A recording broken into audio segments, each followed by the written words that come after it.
इस समाचार के प्रायोजक हैं Monika bakery, 2/3 Kranti Kripalani Nagar, Annapurna main road, Maharashtra bank के सामने, इंदौर। इस न्यूज के प्रायोजक हैं दास बेकर्स, स्थान Shiv Shakti villa, plot number 87, scheme number 103, दुकान नंबर 2, केशरबाग ब्रिज के पास, इंदौर।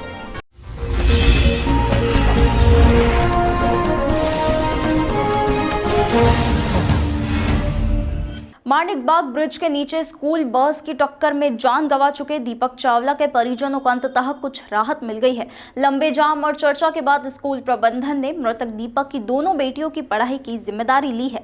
इसके लिए बुधवार को परिजनों और घटना से गुस्साए लोगों को चक्का जाम का सहारा लेना पड़ा था। हालांकि अब पुलिस का कहना है कि इस मामले में मजबूत प्रकरण तैयार कर कोर्ट में पेश किया जाएगा, जिससे परिजनों को सहायता हो सके। इंदौर में मंगलवार की वह मनहूस दोपहर जब माणिकबाग ब्रिज के नीचे 40 वर्षीय दीपक चावला को लॉरेंस स्कूल की बस ने जोरदार टक्कर मार जान ले ली। इस घटना से क्षेत्र के लोग दूसरे दिन भी गुस्से में दिखाई दिए। लोगों ने सुबह से सड़क पर जाम लगा दिया। इस हादसे में जिस दीपक की जान गई, उनकी 2 बेटियां हैं। उनका हंसता खेलता परिवार कब पूरी तरह से गमगीन हो गया, किसी को समझ न आया। सब हाथ कर रहा है, उससे दिलाइए कंपन से लॉरेंस स्कूल की तरफ से मुझे ऐसे कोई ड्रिंक ना मैं नहीं बताइए मैं अपनी गाड़ी से कभी नहीं गया सर अभी क्या आया कभी गया ये गए ने एक घंटा लेकिन जिसके हजारों बच्चे जो जा रहे हैं उसकी भरपाई कौन करेगा? करेगा सरकार। जाम करके एक ही पीछे आया ना यार, कौन पीछे ही है यार, कौन लोग आगे आए हैं? स्कूल प्रशासन। हादसे के दूसरे दिन जैसे ही परिजनों के समक्ष आर्थिक संकट खड़ा हुआ तो क्षेत्र और समाज के सभी लोग एकत्रित हो गए। घंटों तक जब सड़क जाम हुई तो जिम्मेदारों पर कुछ असर हुआ। पुलिस ने पूरे मामले में संजीदगी का परिचय दिया। मृतक की दोनों बेटियों की पढ़ाई की व्यवस्था स्कूल प्रबंधन से करवाई गई।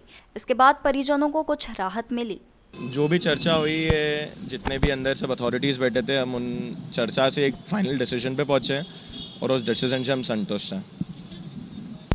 डिसीजंस जो इंटरनल किए गए हैं उसके बिहाफ पे अभी कोर्ट में केस होगा। वो डिसीजंस जो कोर्ट फाइनल बताएगा वही फाइनल रहेगा। हमारी द्वारा जो मांगे की गई थी उसमें से जो अभी एक मांग पूरी की गई है वो है लाइफ टाइम फ्री एजुकेशन। उससे हम काफ़ी संतुष्ट हैं क्योंकि उससे जो बच्चियां हैं उनको काफ़ी अच्छी चीज़ रहेगी उनके लिए, और जो उनको हेल्प मिल पा रही है वो सपोर्ट हमारे लिए है। नहीं, वो स्कूल अभी हमने डिसाइड नहीं किया है, लेकिन वो बच्चे लॉरेल स्कूल में नहीं पढ़ेंगे।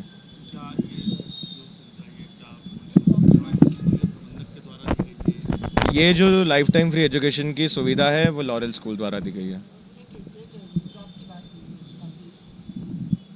जी, हमारी और जो मांगे रखी गई है वो पुलिस ने आश्वासन दिया है कि वो मांगे भी पूरी की जाएगी।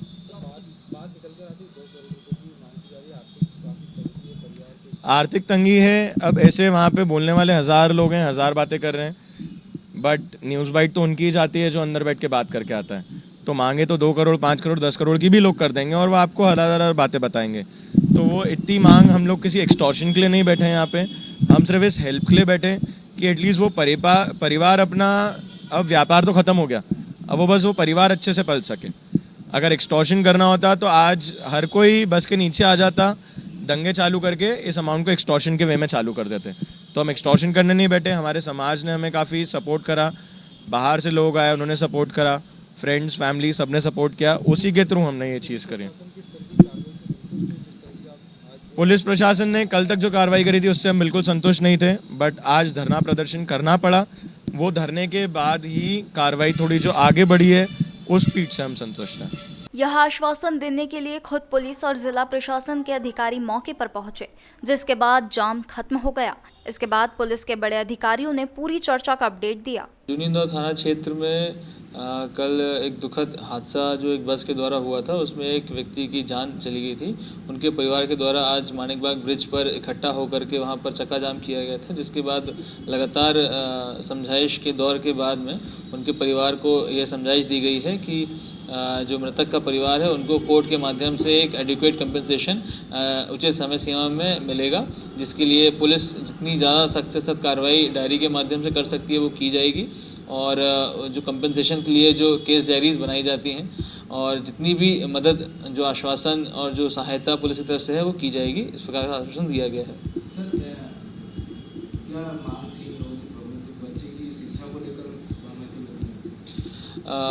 मृतक के परिवार की मुख्य मांगे में से एक मांग ये थी कि जो पीड़ित के जो 2 बच्चियां हैं उनकी ज़िंदगी भर की शिक्षा के लिए स्कूल से मांग करी गई थी, जिस पर से उन दोनों के बीच में चर्चाएं हुई हैं और उसमें उचित निर्णय उनके द्वारा कोर्ट के फैसले के बाद में लिए जाएंगे। ड्राइवर पर किस प्रकार की कार्रवाई? इस मामले में ड्राइवर की मेडिकल जांच कराई गई थी, जिसमें उसका ड्रंक होने के कुछ साक्ष्य पाए गए हैं, जिस पर से धारा 304 बढ़ाई गई है और इसमें 185 मोटर व्हीकल एक्ट की कार्रवाई भी की गई है। स्कूल प्रबंधक को किस प्रकार की कोई समझाइश दी गई आपके द्वारा? अभी मामले में सभी प्रकार के विषयों पर जांच की जा रही है। इसमें जैसे जैसे तथ्य सामने आते जाएंगे, जो जो आरोपी बनेंगे उनके उसके अनुसार कार्रवाई की जाएगी। दरअसल हादसे का शिकार हुए दीपक के न रहने से उनकी मासूम बेटियां और पत्नी पूरी तरह से निराश्रित हो गई हैं, जिन्हें अभी और मदद की दरकार है। परिवार से जुड़े लोग चाहते हैं कि एक सदस्य को सरकारी नौकरी, दोनों बेटियों की शादी के खर्च की व्यवस्था की जानी चाहिए।